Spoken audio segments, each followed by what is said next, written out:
Pois bem, vamos continuar então com as competências do CMN.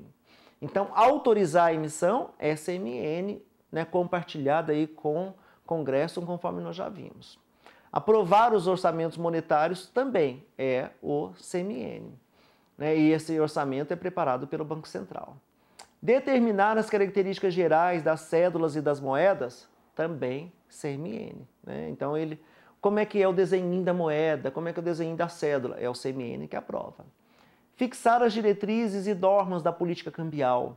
Atenção, gente, diretrizes e normas, coisas gerais, amplas. Sempre o CMN vai tratar de diretrizes, de normas, de aspectos gerais de normatização. Nunca da coisa específica. Okay? Coisas específicas já é ligada ou ao Banco Central ou à CVM. Além dessa atribuição, disciplinar o crédito, né, em todas as suas modalidades e as operações creditícias em todas as suas formas. Olha o verbo, disciplinar. Tá? Não é fiscalizar, não é executar. É sempre uma disciplina, né, jurídica, legal, né, normativa. Agora vem um verbo importantíssimo, regular. Ou seja, instituir regulamentos, cuidar para que esses regulamentos sejam cumpridos. Então, esse regular a constituição e funcionamento e fiscalização dos que exercem as atividades subordinadas a essa lei. Ou seja, quem? As instituições financeiras. Bem como a aplicação das penalidades previstas. Esse inciso causa muita divergência. As pessoas entendem que está dizendo ali que o CMN tem competência de fiscalizar. Não, não está dizendo isso. Está dizendo que ele tem a competência de regular a fiscalização. Ou seja, é ele que vai disciplinar, vai colocar normas do como que essa fiscalização deve ser feita. Então é bem diferente de fiscalizar. Ele manda fiscalizar. Ele está dizendo como que ele quer que seja feita essa fiscalização. A sétima competência, disciplinar as atividades das bolsas de valores. Então, disciplina, né, nas normas gerais e também dos corretores de fundos públicos. Oitava competência, colaborar com o Senado Federal na instrução aí dos processos de empréstimos externos que os estados venham fazer, tanto o Distrito Federal quanto municípios. Né? Essa é uma competência nova, foi introduzida mais recentemente. Né? Então, é uma competência interessante aí do CMN, vai ajudar. Lógico que o CMN são 3 ministros, então o que ele vai fazer? Vai delegar para alguém poder fazer isso. Né? E o nono, determinar que o Banco Central recuse a autorização de funcionamento para novas instituições financeiras, bastando dizer, olha, em função de conveniência de ordem geral. Ou seja, mesmo que uma instituição, quando ela queira funcionar no Brasil, vamos supor, está vindo um banco novo para cá, cumpriu todos os ritos, né? Tem uma série de coisas que a instituição financeira precisa fazer antes de começar a funcionar, para ter autorização. Ela pode cumprir tudo e ainda assim o CMN pode dizer, não quero que abra, porque é uma conveniência, não quero, né? Não vai ser bom para a economia e etc. É óbvio que isso é um exemplo que eu estou dando, é ruim, né? Porque, em geral, sempre se quer. Quanto mais concorrência, melhor. Mas existe essa atribuição. Pode ser utilizada. Nunca foi usada até agora, mas pode ser utilizada.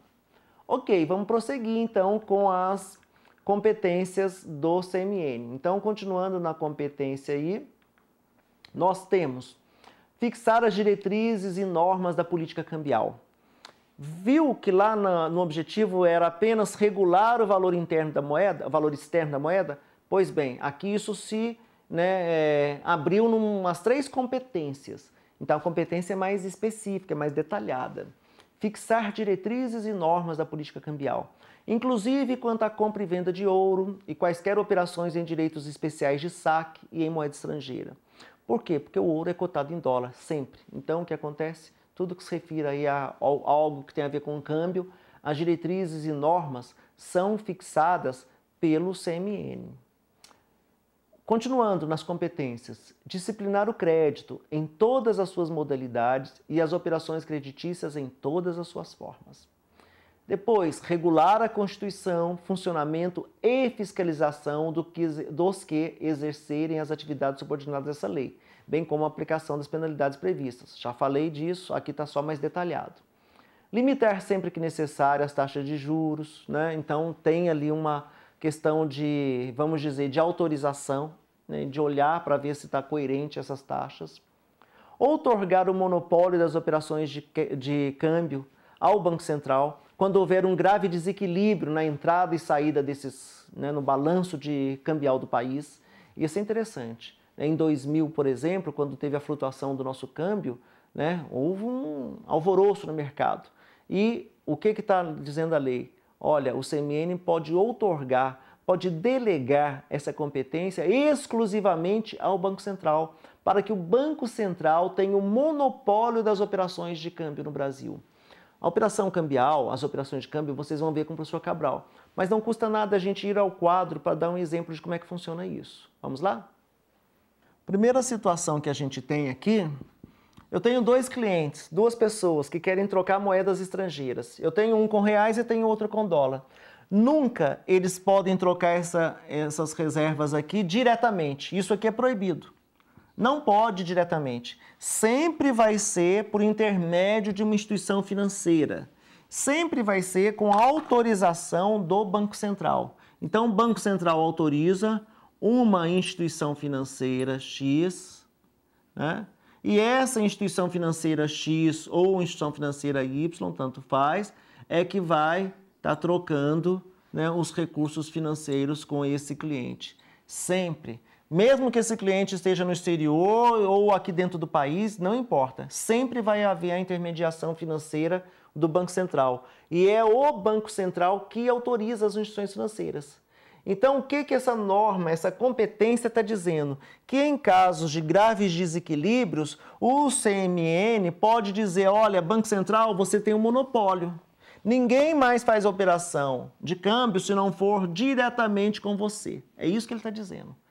No caso de grave desequilíbrio. A regra é, olha, em situação de normalidade, aqui eu tenho as instituições financeiras, ok? Autorizadas pelo Banco Central. Além das instituições financeiras, tem outras, né? Tem uma casa de turismo, tem hotéis, etc., que tem algumas limitações, mas que são autorizadas pelo Banco Central, sempre autorizadas pelo Banco Central. Dica de prova, tudo que se refere a câmbio, a palavra-chave, Banco Central. Falou de câmbio, Banco Central, né? CMN regula normas gerais, diretrizes, políticas. Quem executa tudo, quem fiscaliza tudo, Banco Central, ok? Com isso, fica claro para vocês a questão das competências, quem é que faz o quê, né? Quem é que tem essa obrigação, né, com relação ao câmbio. Pois bem, além dessa, nós temos outra competência, que é disciplinar as atividades da Bolsa de Valores. Falei, aqui está, né, tá uma repetição na realidade, porque já estava lá como uma competência inicial. Aprovar o regimento interno e as contas do Banco Central, está mais detalhadinho um pouquinho, né? Sem detrimento aí das atribuições do Tribunal, né, de Contas da União, do TCU. Ele continua julgando as contas, né, mas aqui é um caso de aprovação, né? É uma instância hierárquica. Estabelecer normas a serem observadas pelo Banco Central em suas transações com os títulos públicos. Colaborar com o Senado, comentei. Determinar que o Banco Central recuse a autorização do funcionamento, também já foi comentado. E convidar autoridades, pessoas e entidades a prestar esclarecimentos considerados necessários. Então, ela tem esse poder, né? A CMN tem essa competência.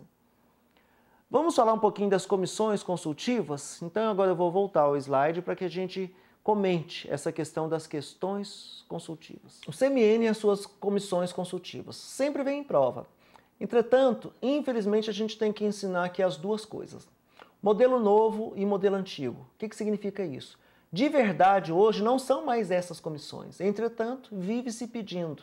Né? Segundo a Lei 4.595 de 64, funcionam junto do CMN quais comissões consultivas. Então, essas comissões dão suporte ao CMN, auxiliam o CMN. Lá em 64, foram criadas dessa maneira. A comissão bancária, a de mercado de capitais, a de crédito rural, a de crédito industrial e a das instituições financeiras públicas, estaduais ou municipais que operarem com crédito rural. Olha que interessante, isso refletia um pouquinho da história lá na época. Nós temos duas comissões aí, por exemplo, ligadas a crédito rural. Uma do próprio crédito rural e outra das instituições financeiras que cuidavam do crédito rural. E hoje mudou tudo, né? Então, como a prova, em geral, pede ora uma coisa, ora outra, vamos mostrar as duas versões. Como é que hoje funciona isso? Hoje funciona da seguinte maneira. A Lei 9.069, de 95, diz que as comissões consultivas são essas seguintes.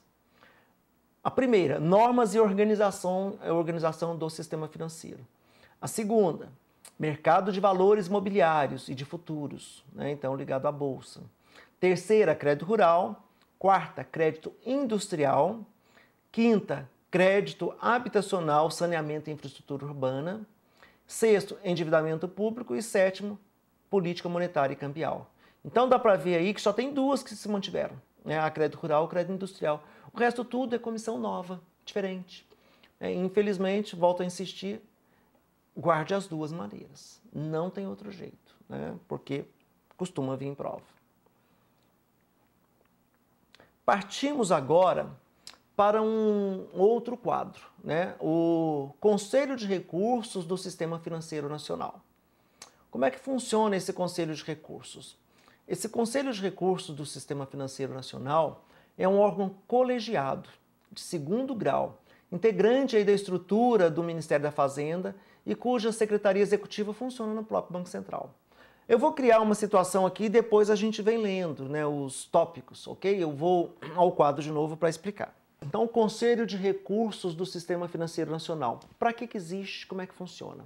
Eu vou dar um exemplo aqui para vocês. Vamos supor que eu tenho o Banco do Brasil e você vai aprender lá que o Banco do Brasil, ele trabalha com a compensação de documentos, de cheques e de papéis. Só que a atribuição de fiscalização do sistema como um todo é do Banco Central. Então, o BCB controla e fiscaliza todo o sistema. Ele é o fiscal do sistema, né? Fiscaliza, né, todo o sistema.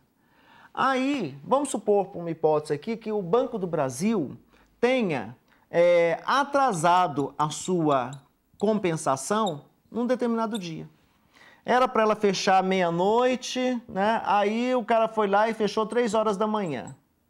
Teve um atraso. Qual que é a consequência disso?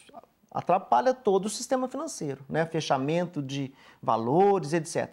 Veio o Banco Central e colocou uma multa e multou o Banco do Brasil.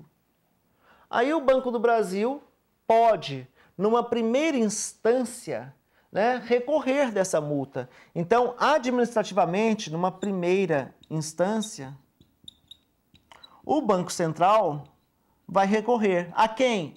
Ao próprio banco, o Banco do Brasil vai recorrer ao próprio Banco Central. Primeira instância. Ele vai dizer, não, essa situação que eu estou colocando aqui, gente, é hipotética, né? Só para você perceber como é que funciona o Conselho de Recursos. Vai dizer, não, imagina, isso daí foi porque a energia acabou, o gerador não funcionou, eu não tenho nada com isso aí é o governo, né? É a energia elétrica lá, não sou eu, blá, blá, blá. Deu a justificativa dele. Aí, vamos supor que o Banco Central, não, a multa que era de 1 milhão, eu vou passar para 900 mil. Vai pagar 900 mil. O Banco do Brasil não está satisfeito, ele pode recorrer.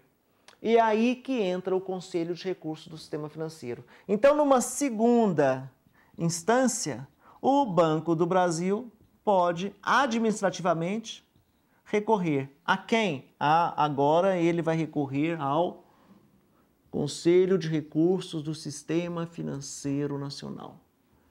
Conselho de Recursos do Sistema Financeiro Nacional, então, é um órgão que está ali apenas para julgar e ele vai julgar os recursos de segunda e última, não tem mais, instância administrativa, né, do sistema financeiro. Ele é composto por 8 conselheiros, só que agora são 8 conselheiros, 4, entre aspas, representando o governo e 4, entre aspas, representando as entidades de classe. Então, a chance de sucesso aí, né, se realmente for um pleito justo, é maior no Conselho de Recursos. Porque uma coisa é você reclamar para aquela entidade que foi a própria entidade que te causou o problema.